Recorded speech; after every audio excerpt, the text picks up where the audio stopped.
Hi everyone, welcome back Jalpati Anitha channel. ఈరోజు మేమైతే గుమ్మడికాయ కర్రీని ప్రిపేర్ చేస్తున్నాము. 2 కేజీలు గుమ్మడికాయ ముక్కలను అయితే తీసుకున్నాము. 2 కేజీలు గుమ్మడికాయ ముక్కలకి 1/2 కేజీ బెల్లాన్ని యాడ్ చేసుకున్నాము.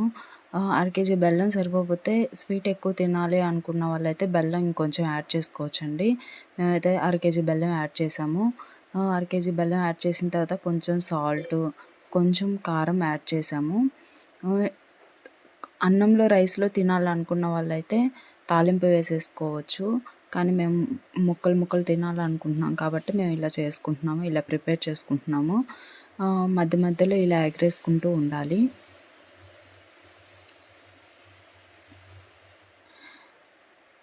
సో ఒక హాఫ్ అన్ అవర్ అలా ఉడికించుకోవాలండి. హాఫ్ అన్ అవర్ అలా ఉడికించుకున్న తర్వాత మనకి అర్థమవుతుంది ముక్క ఉడికింది లేనిది.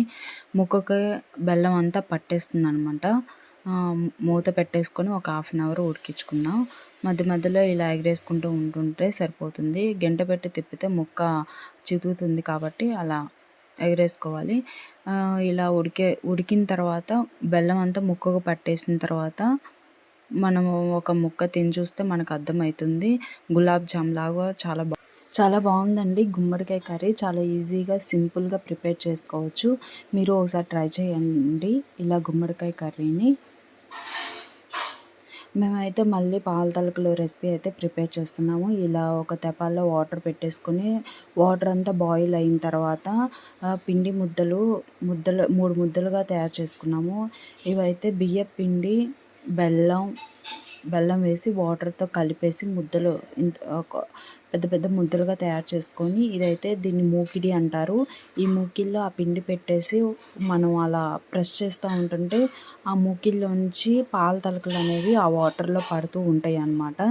ఈ మూకిడి అనేది పర్ఫెక్ట్గా అవి పాల తలకలు అనేవి వస్తాయండి. మనం చేత్తో వేసే కన్నా కానీ ఈ మూకిడి ద్వారా అయితే పాల తలకలు చాలా ఈజీగా చాలా సింపుల్గా వస్తాయి. మధ్య మధ్యలో అలా గింటతో అలా అనేసుకుంటూ ఉంటుంటే మనకి అడ్డుపడకుండా ఉంటాయి అన్నమాట. పిండి మొత్తాన్ని మేము ఒకేసారి ఒత్తేసామండి. అవన్నీ పాల తలకలన్నీ ఆ తపాల్లో పడిపోయినాయి. ఆ తలకలన్నీ ఉడుకుతూ ఉంటే ఒక 15 మినిట్స్ ఉడికిన తర్వాత మనం మళ్ళీ బియ్యపు పిండిని కొంచెం వాటర్లో వేసుకొని కలిపేసుకోవాలి. మాకు ఆ తెపాలు పట్టలేదని మళ్ళీ వేరే గిన్నెలో పెట్టేసుకున్నామండి. పాలు అన్నీ సరిపడా పాలు అన్నీ కలిపేసాము. మళ్ళీ ఇలాచీ పౌడర్ కూడా కలిపేసామండి. చాలా సింపుల్గా చాలా ఈజీగా ప్రిపేర్ చేసుకోవచ్చు. కాకపోతే పిండిలో కలిపేటప్పుడు